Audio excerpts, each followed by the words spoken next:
Žiline na Rudnajovej ulici našiel psíčkár dobitého muža, ktorý bez pohnutia ležal v kaluži krvi na chodníku. 34-ročný Žilinčan je vo vážnom stave na jednotke intenzívnej starostlivosti. Policajti zisťujú, kto Antona zbil takmer na smrť.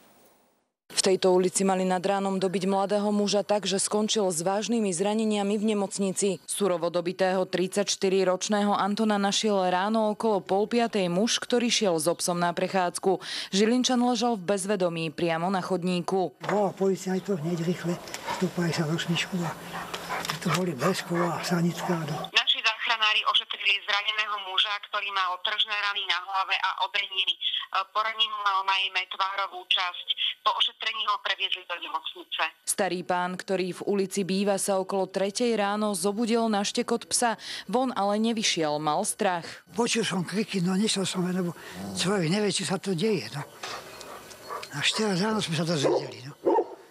Že nejakého chlapca dobili skoro na smrť. Od skorého rána kriminalisti zabezpečovali stopy, veľkú časť ulice obohnali policajnými páskami. Anton sa zrejme snažil pred útočníkmi z posledných síl újsť. Na prípade naďalej intenzívne pracujeme. Vyšetrovateľ už začal trestné stíhanie vo veci trestného činu ubliženia na zdraví. Technicky sú tam nejaké veci, rozházané krv. Policajti budú preverovať aj záznamy. Na niektorých domoch sú totiž namontované kvalitné kamery, ktoré mohli útočníkov a rannú bitku nasnímať. Tu chodia partie, ktoré noci si vyberú len človeka len tak ho zbiť. Toto je katastrofálna ulica. Tuto je krčma dole v tom Buralu.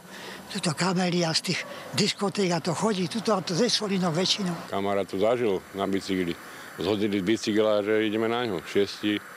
Len tak ho zbiť. Viac svetla by do prípadu mohol priniesť práve zbitý Anton, ktorý leží v nemocnici. No keďže je jeho stav stále vážny, vypovedať zatiaľ nemohol. Zo Žiliny Andrea Lukoničová, televízia Joj.